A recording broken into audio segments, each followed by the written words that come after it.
محمد وعلى آل سيدنا محمد وبارك وسلم كما تحب وترضى عدد ما تحب وترضى۔ سب سے پہلے اللہ کا شکر ادا کرتے ہیں کہ اس نے ہم سب کو اس خاص کام کے لیے یہ توفیق خیر بخشی، اور خاص طور پر رضوان صاحب کو اللہ نے اس کا ذریعہ بنایا۔ اللہ تعالی ہم سب کو عمل کی توفیق نصیب فرمائے، اور اس پروگرام کو ہم سب کی آخرت میں نجات کر دنیا میں فلاح و بہبود کا ذریعہ بنائے۔ قرآن کریم کی جو آیت میں نے تلاوت کی ہے، اللہ رب العزت نے اس میں قرآن کے ہی تعلق سے ایک بڑی اہم بات بیان فرمائی ہے۔ فرمایا ان ھذا القرآن، بلا شبہ یہ قرآن، یہدی للتی ہی اقوم، رہنمائی کرتا ہے اس راستے کی جو بہت سیدھا ہے۔ اقوم کے بارے میں علماء لکھتے ہیں کہ اقوم اس راستے کو کہتے ہیں کہ جو بہت آسان بھی ہو، محفوظ بھی ہو، اور منزل سے قریب تر ہو۔ تینوں صفات اور تینوں کوالٹیز جس چیز میں پائی جائیں اس کو اقوم کہا جاتا ہے۔ دنیا کے جتنے بھی بتائے ہوئے راستے ہوں گے اس میں یہ تینوں صفات بیک وقت جمع ہوں یہ ضروری نہیں ہے۔ صرف یہ قرآن کریم کی ہی ایک خاصیت ہے کہ یہ جو راستہ قرآن کریم اللہ کے بندوں کو دکھاتا ہے وہ قریب بھی ہے، محفوظ بھی ہے، اور اس میں کامیابی بھی ہے۔ قرآن کریم کے بنیادی 5 حقوق ہیں اللہ کے بندوں پر، خاص طور پر ہم مومنوں پر۔ اس میں سے پہلا حق الحمدللہ، قرآن پر ایمان لانا، جو کہ تقریباً الحمدللہ ثم الحمدللہ ہم سب لوگ قرآن پر ایمان رکھتے ہیں کہ ھذا ھو الکتاب تنزیل من رب العالمین، یہ اللہ کی طرف سے نازل کردہ کتاب ہے، لا ریب فیہ، اس میں کوئی شک کی گنجائش نہیں ہے، اس کی ہر بات اٹل ہے، اس کا ہر حکم اٹل ہے۔ جو بھی اللہ رب العزت نے اس میں ارشاد فرما دیا وہ قیامت تک کے لیے اور قیامت کے بعد تک کے لیے اٹل ہے۔ کوئی مانے یا نہ مانے، لیکن سچائی یہ ہے کہ قرآن سے سچی کتاب اس کائنات میں کوئی نہیں ہے۔ یہ ایمان لانا، الحمدللہ ہم سب لوگ قرآن کریم پر ایمان رکھتے ہیں۔ دوسرا حکم قرآن کریم کا اس کے ماننے والوں پر کہ وہ قرآن کی تلاوت کریں۔ قرآن کی تلاوت بھی ایک بہت اہم عمل ہے۔ اللہ کے نبی صلی اللہ علیہ وسلم پر جب اللہ نے قرآن کریم کے بارے میں ایک آیت نازل فرمائی تو خود حضور صلی اللہ علیہ وسلم کو ارشاد فرمایا اتلو ما اوحی الیک من الکتاب، اے میرے محبوب آپ تلاوت کیجئے اس کتاب کی جو آپ کی طرف نازل کی گئی ہے۔ اسی طرح جب نبی کو بھیجنے کے مقاصد بیان قرآن کریم میں اللہ رب العزت نے بیان فرمائے کہ ہم نے ایک نبی کو بھیجا، انا ارسلنا الیکم رسولا، ہم نے نبی کو مبعوث فرمایا، ہم نے نبی کو بھیجا، یتلو علیہم آیاتہ ویزکیہم ویعلمہم الکتاب والحکمہ، تاکہ وہ اس قرآن کی آیات کی تلاوت کریں، اس کو سکھائیں، تزکیہ کریں۔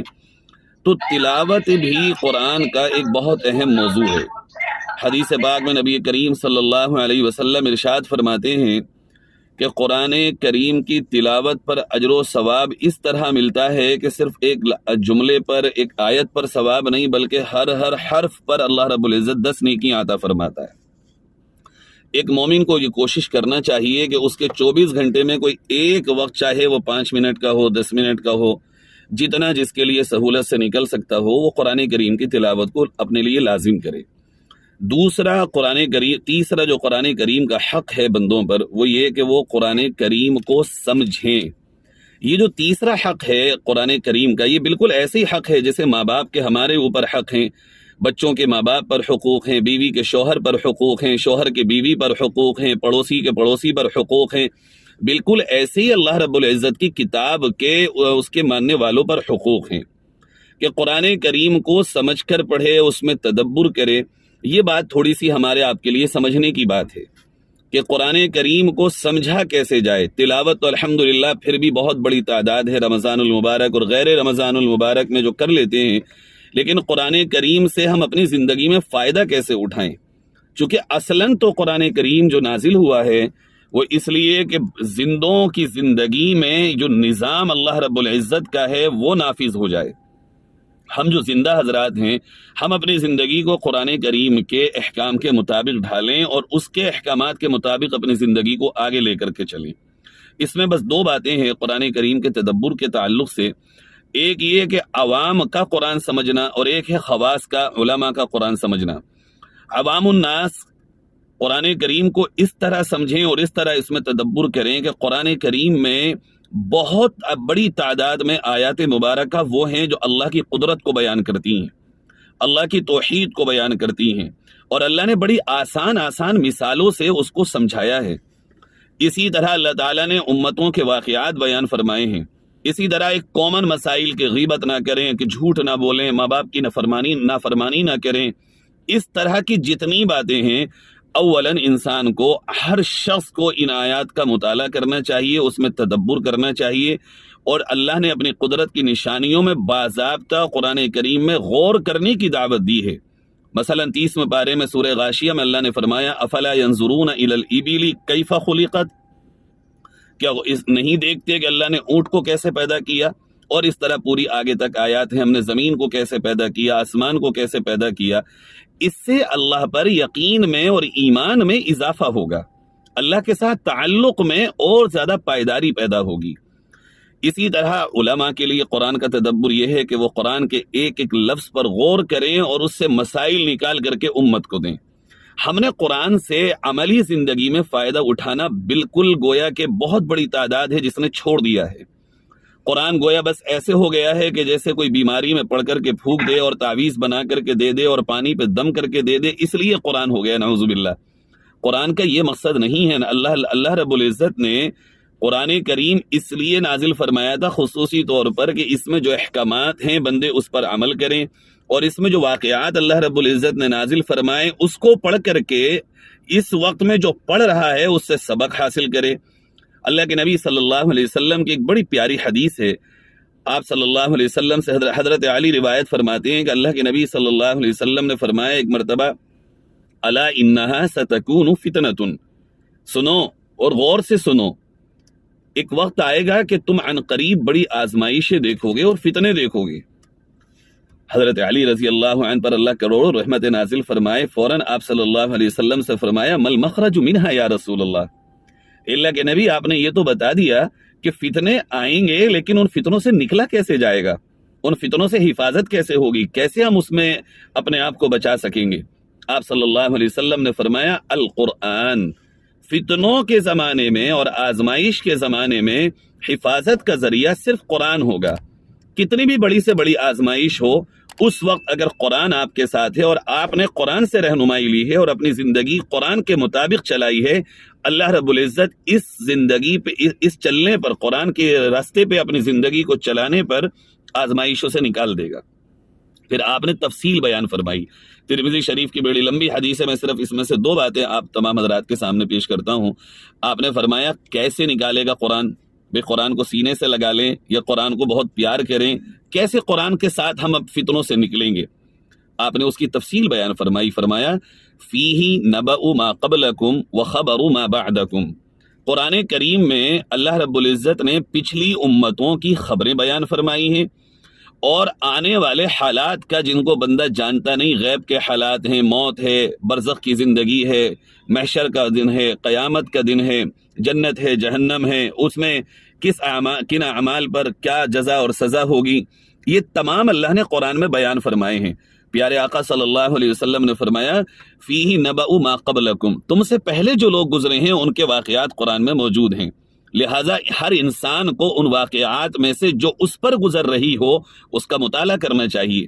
مثلا اگر کوئی اپنی فیملی میں پریشان ہے، فیملی پرابلمز ہیں، اس کو اپنے گھر والوں کی طرف سے اس پر زیادتی ہے، گھر والے اس کے پریشان کر رہے ہیں، یا اس کی پوری قبیلے میں، خاندان میں، فیملی میں کوئی بھی کسی طرح کی اس کو اگر پریشانی پہنچ رہی ہے تو اس کو دیکھنا چاہیے حضرت یوسف علیہ السلام کے قصے کو، اور بار بار اس کو پڑھنا چاہیے کہ یوسف علیہ السلام کو فیملی کی طرف سے کتنی پریشانیاں آئیں اور کیا کیا ان کے ساتھ ہوا۔ اسی طرح پرانی خبروں کی مثال، اگر کوئی شخص ظالم و جابر بادشاہ سے پریشان ہے، ظلم و جبر ہو رہا ہو، زیادتی ہو رہی ہو، اور پورا زمانہ ایسا ہو گیا ہو گویا اس پہ تنگ ہو گئی ہو زمین، جیسے دم گھٹا جا رہا ہو، اس کو حضرت موسیٰ علیہ السلام اور فرعون کے واقعات کو بار بار پڑھنا چاہیے۔ اسی طرح اگر کسی بادشاہ نے ظلماً پکڑ کر کے جیلوں میں، قید و بند کی صعوبتوں میں، اور اس طرح یہ جلا وطنی کی زندگی پہ مجبور کر دیا ہو، بہت سے لوگ ہیں جن کے ساتھ حالات یہ آتے ہوں گے، حضرت ابراہیم علیہ السلام کے واقعے کو بار بار پڑھنا چاہیے۔ اگر کسی کم عمری میں آزمائش میں پڑ گیا ہو، حضرت اسماعیل علیہ السلام کے واقعے کو پڑھے. میاں اور بیوی میں اگر کوئی آزمائش کا مرحلہ آ جائے، حضرت ہاجرہ اور حضرت ابراہیم علیہ السلام کے واقعے کا قرآن کریم میں مطالعہ کرے. اسی طرح اگر کوئی انسان ہے اور بیمار اتنا ہو گیا کہ اس کی بیماری اس کو پیچھے نہیں چھوڑ رہی، تو اس کو چاہیے کہ وہ حضرت ایوب علیہ السلام کے واقعے کا بار بار قرآن میں مطالعہ کرے. اس کو سبق ملے گا کہ اللہ تعالیٰ نے اپنے اتنے محبوب بندوں کے ساتھ یہ معاملہ فرمایا، اور پھر ان کا عمل کیا تھا جو اللہ نے پھر ان پر رحمت فرمائی. اسی عمل کو اگر یہ بندہ بھی دہرائے گا، اللہ رب العزت اس بندے پہ بھی رحم فرمائے گا. اگر کوئی بندہ کہیں گر گیا ہو، کہیں کوئی ایسا راستہ اس کے سامنے آ گیا ہو کہ نکلنے کی کوئی سبیل نہ ہو، مثلا دنیا میں قرضوں میں مبتلا ہو، پریشانی میں مبتلا ہو، کیسز میں مبتلا ہو، اسے حضرت یونس علیہ السلام کا واقعے کا مطالعہ قرآن میں کرنا چاہیے. قرآن نے کتنا شاندار بیان فرمایا، وَذَنُّونِ إِذْ ذَهَبَ مُغَاضِبًا فَظَنَّ أَن لَّن نَّقْدِرَ عَلَيْهِ فَنَادَىٰ فِي الظُّلُمَاتِ أَن لَّا إِلَٰهَ إِلَّا أَنتَ سُبْحَانَكَ إِنِّي كُنتُ مِنَ الظَّالِمِينَ. یاد کرو اس مچھلی کے پیٹ والے کو، اندھیروں سے جو انہوں نے آواز دی. میں صرف خلاصہ بیان کر رہا ہوں، اے اللہ تو پاک ہے، تیرے سوا کوئی معبود نہیں، مجھ سے ہی اپنے اوپر ظلم ہوا. اللہ کہتا ہے فَاسْتَجَبْنَاهُ. بڑی اہم بات ہے میرے بزرگوں، میری بہنوں، فَاسْتَجَبْنَاهُ. ہم نے ان کی اس دعا کو قبول فرمایا جب مچھلی کے پیٹ کے اندر سے یونس علیہ السلام دعا مانگ رہے تھے. وَنَجَّيْنَاهُ مِنَ الْغَمِّ. اور ہم نے اس غم سے جو ان کو اس وقت لاحق تھا نجات عطا فرمائی. اب اس کے بعد جو قرآن کہتا ہے وَكَذَلِكَ نُنْجِي الْمُؤْمِنِينَ، اور بالکل اسی طرح ہم مومنین کو بھی نجات عطا کریں گے اگر وہ اللہ سے مانگیں گے، اللہ کی طرف آئیں گے. اب یہ واقعہ جو بھی پریشانی میں ہوگا، جب پڑھے گا اسے اللہ کے ساتھ تعلق میں اضافہ ہوگا، اللہ کی قدرت پر یقین میں اضافہ ہوگا، اور اس کے پاس سے مایوسی ختم ہو جائے گی. وہ مایوس نہیں ہو سکتا اپنے پروردگار سے. اسی طرح قرآن کریم میں انبیاء کے اور بچوں کی پرورش کے تعلق سے اگر کسی کو بچوں کی پرورش کرنی ہے تو اس کا کیا طریقہ ہو، حضرت لقمان علیہ السلام کا واقعہ قرآن میں موجود ہے. یہ ہے اللہ کے نبی نے قرآن سے عام لوگ بھی کس طرح تدبر کر کے سمجھ کر کے اپنی زندگی کو نورانی بنائے.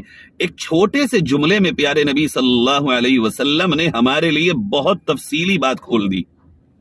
اچھا، ایک نقطے کی بات میں آپ سے عرض کروں جو میں اپنے لیے بھی کہتا ہوں، قرآن سمجھ میں کب آئے گا؟ بہت بڑے عالم دین سے ایک مرتبہ جب ہمارا مذاکرہ ہوا تو ہم نے یہی بات ان سے کہی کہ قرآن سمجھنے کے لیے کیسے ہم قرآن کو سمجھیں اور کس راستے پر جائیں. انہوں نے جو بات بیان کی میں وہ آپ کے سامنے پیش کرتا ہوں. کہنے لگے قرآن عملی دعوت ہے. جس وقت جس حال میں ہو اس وقت قرآن کی انہی آیات کا مطالعہ کرو. مثلا آپ کو اگر خوشی ہے، شکر کی آیات کا مطالعہ کریں، قرآن سمجھ میں آ جائے گا. اگر آپ غم میں مبتلا ہیں تو صبر کی آیات کا مطالعہ کریں، قرآن سمجھ میں آ جائے گا. میدان عمل میں صحابہ قرآن کو سمجھتے تھے. جی اگر میدان میں ہیں تو میدان کے وقت جو آیات آتی ہیں اس لیے وہ آیات کو سمجھتے بھی تھے اور اس پر مضبوطی کے ساتھ جمتے تھے. ہمیں بھی چاہیے کہ جس وقت جس حال میں ہم ہوں اپنے حال کے مطابق قرآن سے ہم سبق لیں. عام طور پہ ہوتا یہ ہے کہ ہم اپنے حال کو بھول کر کے ساری دنیا کے متعلق قرآن کا مطالعہ کرتے ہیں. لازم ہے کہ ہم اپنے حال کا مطالعہ کرتے رہیں. انشاءاللہ اس سے جو فائدہ ہوگا وہ ناقابل یقین ہوگا. آگے جو جملہ فرمایا آپ صلی اللہ علیہ وسلم نے فرمایا آنے والے حالات کی اللہ نے قرآن میں خبر دی ہے. وہ موت کی خبر ہے. مثلا اللہ رب العزت نے قرآن کریم میں موت کا اتنا اور ایسے انداز میں تذکرہ فرمایا، اینما تکونوا یدرککم الموت ولو کنتم فی بروج مشیدہ. کہیں بھی چلے جاؤ موت تمہیں آ کے رہے گی. اللہ رب العزت حساب لے گا. وَإِن كَانَ مِثْقَالَ حَبَّةٍ مِّنْ خَرْدَلٍ أَتَيْنَا بِهَا وَكَفَى بِنَا حَاسِبِينَ. اللہ رب العزت ایک رائی کے دانے کے برابر بھی فَمَن يَعْمَلْ مِثْقَالَ ذَرَّةٍ خَيْرًا يَرَهُ وَمَن يَعْمَلْ مِثْقَالَ ذَرَّةٍ شَرًّا يَرَهُ. ایک رائی کا دانہ جو اگر دھول میں مل جائے تو ہمیں نظر نہ آئے، اس کے برابر بھی کوئی اگر عمل ہوگا اللہ رب العزت قیامت میں اس کو لے آئے گا. پھر اپنے آپ کے لیے وہ فیصلہ کرے کہ میں کہاں پر کھڑا ہوں. انشاءاللہ اس طرح قرآن ہماری بلندی کا اور ہماری نجات کا ذریعہ بنے گا. اللہ کے نبی صلی اللہ علیہ وسلم نے فرمایا، حضرت عمر فرماتے ہیں ان اللہ یرفع بهذا الكتاب اقواما ويضع به آخرین. یہ قرآن کریم ہی کی بدولت کچھ ایسی اقوام ہوں گی جو ذلیل و خوار ہو جائیں گی، اور اسی قرآن کریم کی بدولت کچھ اقوام ایسی ہوں گی کہ اللہ تعالیٰ ان کو عزت و بلندیاں عطا فرمائے گا۔ وہ جو ذلیل و خوار ہو جائیں گے، جو قرآن تو ان کے پاس ہوگا مگر قرآن کے مطابق ان کی زندگی نہیں ہوگی، اور وہ جو ان کے پاس قرآن ہوگا اور قرآن کے مطابق وہ اپنی زندگی کو لے کر کے آگے چلیں گے، اللہ ان کو دنیا اور آخرت دونوں میں عزت عطا فرمائے گا۔ آخری بات میں عرض کرتا ہوں، یہ تیسرا حق ہے کہ قرآن میں تدبر کریں، قرآن کو سمجھ کر کے پڑھیں۔ چوتھا حق قرآن کا یہ ہے کہ ہم قرآن کی دعوت دیں، قرآن کریم کو جہاں تک ہم سے ہو سکتا ہو اللہ رب العزت کے اس کلام کو ہم سیکھیں، اور سیکھنے کے بعد خود عمل کریں، اور عمل کرنے کے میں غلط کہہ گیا، یہ چوتھا حق یہ ہے کہ ہم قرآن کریم پر عمل کریں، تدبر کریں، اور تدبر کرنے کے ساتھ ساتھ اس پر عمل بھی کریں۔ پانچواں حق یہ ہے کہ قرآن کو ہم پہنچائیں، یہ بڑی اہم بات ہے۔ ہم آج ہماری جو ینگ جنریشن ہے، جو ہماری ایج کے نوجوان ہیں، اگر ہم ان سے توحید معلوم کرنا چاہیں، کوئی نان مسلم آ کر کے ان سے اگر وہ جاننا چاہے کہ توحید کیا ہے اور شرک کیا ہے، تو شاید وہ سیٹسفائی نہیں کر پائیں گے۔ اس کی وجہ یہ ہے کہ توحید اور شرک کو سمجھ کر دوسروں تک پہنچانے کے لیے ابھی ہم ریڈی نہیں ہوئے، ہم نے کوئی بھی تیاری اس طرح کی نہیں کی ہے۔ ہم پہ صحابہ کرام کا جو ایک خاص طریقہ تھا، پڑھتے تھے، تلاوت کرتے تھے، سمجھتے تھے اور عمل بھی کرتے تھے، اور پھر دوسروں تک پہنچانے کی فکر بھی کرتے تھے۔ آج پوری دنیا میں جو اسلام کے تعلق سے نفرت کا ماحول ہے، اس کی بڑی وجہ یہ ہے کہ ہم نے قرآن کے انداز کے مطابق توحید کو، شرک کو اور دیگر تمام چیزوں کو اپنے ہی جو ریلیشن شپ ہے، ہماری جو فرینڈ سرکل ہے ہمارا، غیر مذاہب کے ساتھیوں سے، دوستوں سے، ان تک بھی پہنچانے میں ہم قاصر ہیں۔ خدایا اس پر ہم سب کو عمل کرنا چاہیے۔ اللہ رب العزت ہم سب کو قرآن کریم سے بھرپور فائدہ اٹھانے کی توفیق نصیب فرمائے۔ اللہ آپ کی اس محنت کو، اس کاوش کو، جد و جہد کو قبول فرمائے۔ بہت شکریہ رضوان صاحب۔